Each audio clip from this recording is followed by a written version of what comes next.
பாத்தீங்கன்னா பெண் இனத்தினுடைய அடையாளமா ஜான்சி ராணியை சொன்னாங்க. எனக்கு அப்ப வரைக்கும் வேலு நாச்சியார் தான் அவங்களை விட முன்னோடி அப்படிங்கிறது தெரியல, உண்மையிலே தெரியல.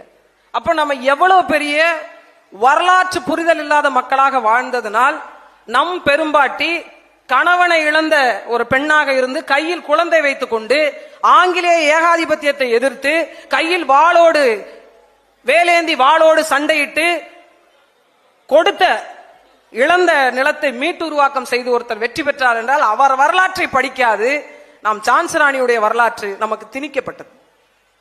அப்ப இதெல்லாம் தெரியணும்னா நமக்கு முதல்ல வரலாறு தெரியணும், முதல்ல நீ யாருன்னு தெரியணும், தமிழன்னா யாருன்னு தெரியணும், உனக்கு என்ன மாண்புன்னு தெரியணும், உனக்கு என்ன அறம் தெரியணும்.